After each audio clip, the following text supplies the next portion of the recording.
शारदा माता की कहानी। एक राजा नल और रानी दमयंती थे। एक दिन महल के नीचे एक बुढ़िया माई शारदा माता का डोरा बांट रही थी और शारदा माता की कहानी कह रही थी, जिससे वहाँ बहुत भीड़ हो रही थी। रानी ने भीड़ देखकर दासी से कहा कि जाकर देख कर आ, नीचे किस बात की भीड़ हो रही है। दासी ने देखकर बताया कि एक बुढ़िया माई नए जौ के 16 दाने हाथ में लेकर शारदा माता की कहानी सुना रही है। वह कच्चे सूत के 16 तारों वाला 16 गांठों वाला हल्दी में रंगा हुआ धागा बांट रही है, जिसे गले में बांधा जाता है, जिससे बहुत धन संपत्ति मिलती है।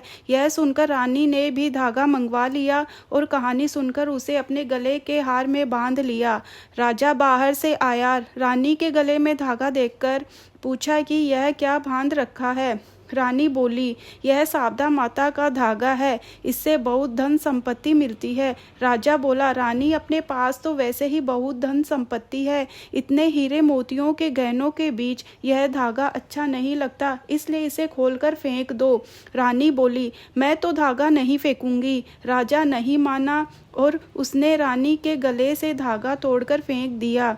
उस दिन राजा को सपने में शारदा माता दिखी और बोली कि मैं तो तुम्हें छोड़कर जा रही हूँ, अब तुम्हारे घर में विपत्ति आएगी, तुम्हारे धन का कोयला हो जाएगा, नौकर चाकर अपने अपने घर चले जाएंगे, अच्छी दातुन की जगह सूखी लकड़ी की दातुन मिलेगी, सोने का कलश मिट्टी का हो जाएगा और भोजन के थाल बंद हो जाएंगे। दूसरे दिन राजा ने उठकर देखा तो सारे धन का कोयला हो गया था और सब कुछ वैसा ही हो गया जैसा माता ने कहा था। राजा ने रानी से कहा कि तुम अपनी सखियों के यहाँ चली जाओ। रानी अपने मायके चली गई। वहाँ सबने बहुत बातचीत की, लेकिन किसी ने खाने के लिए नहीं पूछा। रानी ने वापस आकर राजा को सारी बात बताई। तब राजा बोला, रानी, हम बुरे दिन काटने के लिए दूसरे गांव चलेंगे। यहाँ एक ब्राह्मण की लड़की को छोड़ देंगे, जो दिया जला देगी, पानी भर देगी और झाड़ू लगा देगी। राजा रानी महल से चलने लगे तो महल का कंगूरा टेढ़ा हो गया। आगे वे एक तालाब पर पहुंचे। राजा 2 तीतर मार कर लाया, रानी को दिए और बोला कि मैं नहाकर आता हूँ, तुम इन्हें भूनकर रखना। राजा रानी जब खाने बैठे तो भुने हुए तीतर भी उड़ गए। राजा रानी आगे अपने दोस्त खाती के यहाँ गए। सब लोग बोले, खाती तेरा दोस्त आया है। खाती ने पूछा कि किस हालत में आया है।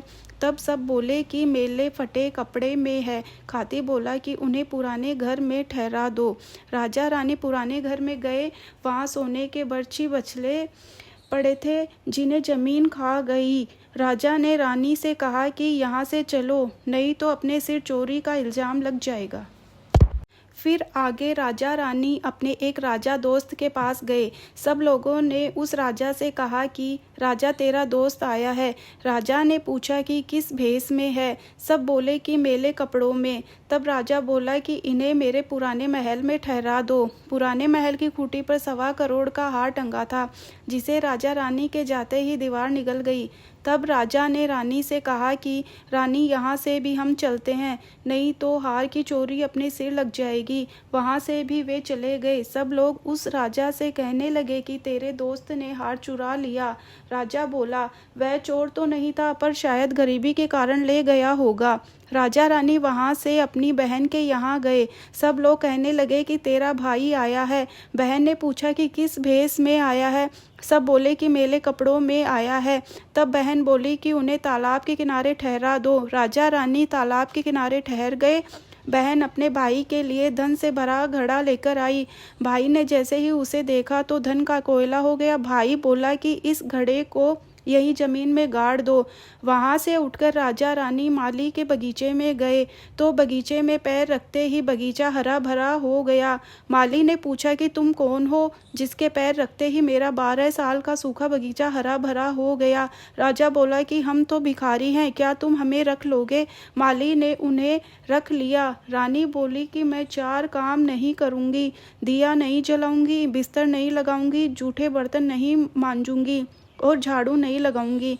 माली बोला कि मैं तुमसे कुछ भी नहीं करवाऊंगा, तुम सिर्फ फूलों की माला गूंथ दिया करना और बाजार में जाकर माला और साग सब्जी बेच आया करना और राजा कुएं से पानी निकाल दिया करेगा।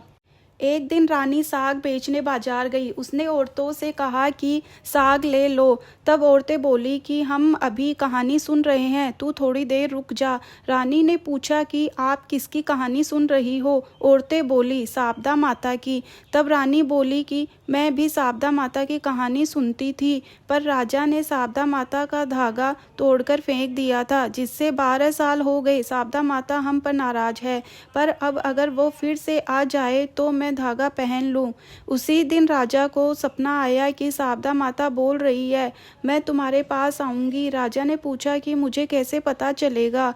शारदा माता बोली कि सुबह जब तुम कुएं से पानी निकालोगे, तब पहली बार जौ की बाली, दूसरी बार हल्दी की गांठ और तीसरी बार कच्चा सूत निकलेगा। तब तुम जान जाना कि शारदा माता आ गई है और रानी को धागा पहनाकर घर चले जाना। दूसरे दिन सुबह वैसा ही हुआ। रानी ने धागा पहन लिया। शारदा माता ने उन्हें बहुत धन दिया। राजा ने माली से कहा कि हमारे 12 साल पूरे हो गए हैं, अब हम अपने घर जाएंगे। राजा माली को बहुत सारा धन देकर अपनी बहन के यहाँ गया। फिर से सब लोग बोले कि तेरा भाई आया है। बहन ने पूछा कि किस भेष में आया है? सब बोले कि बहुत धन दौलत लेकर आया है। बहन बोली कि इन्हें मेरे नए महल में ठहरा दो। पर राजा बोला कि मैं तो तालाब के किनारे ही ठहरूंगा। वहां जाकर उसने गाड़ा हुआ घड़ा निकाला तो देखा कि उसमें हीरे मोती जगमगा रहे थे। उसने अपनी बहन को धन का घड़ा और बहुत सारा और धन दिया और वहां से चल दिए। आगे फिर वे अपने राजा दोस्त के यहाँ गए। लोग बोले, राजा तेरा दोस्त आया है। राजा ने पूछा कि किस भेष में आया है? सब बोले, बहुत धन दौलत लेकर गाजे बाजे के साथ आया है। राजा बोला कि इन्हें मेरे नए महल में ठहरा दो। पर राजा रानी वहाँ नहीं रुके और बोले कि हम तो पुराने महल में ही ठहरेंगे। वहाँ जाकर देखा तो जो हार दीवार निगल गई थी वह वापस खूंटी पर टंगा हुआ है।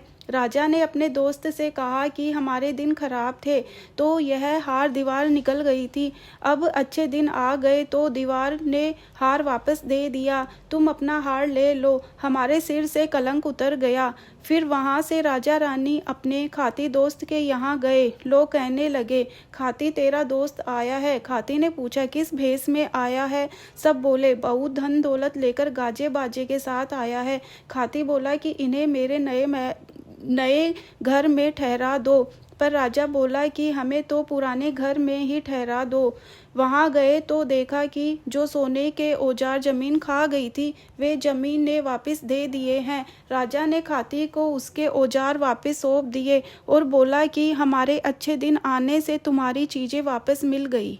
वहां से राजा रानी उस तालाब पर आए। देखा तो दोनों भुने हुए तीतर वैसे ही पड़े हैं। वहां से वे अपने महल में आए। देखा तो महल का कंगूरा भी सीधा हो गया है। सोने की झारी, अच्छी दातून और नौकर चाकर सब वापस आ गए हैं। भगवान की कृपा से सारे सुख वापस लौट आए। ब्राह्मण की जिस बेटी को उन्होंने महल में छोड़ा था उसे उन्होंने अपनी धर्म की बेटी बना लिया और उसका विवाह करके उसे बहुत धन दौलत दी। फिर रानी ने बहुत धूमधाम से शारदा माता का उद्यापन किया। 16 ब्राह्मणियों को भोजन कराया, हलवा पूरी की रसोई बनवाई। हाथ जोड़कर वह शारदा माता से बोली कि हे शारदा माता, आपने मुझे बड़ा बनाया है, मैं तो क्या बड़ी हूँ। हे शारदा माता, राजा रानी को जैसा दुख दिया वैसा किसी को मत देना, जैसी धन दौलत दी वैसी सबको देना। कहानी कहने वाले को, सुनने वाले को और अपने सारे परिवार को देना। इसके बाद विनायक जी की कहानी कही जाती है।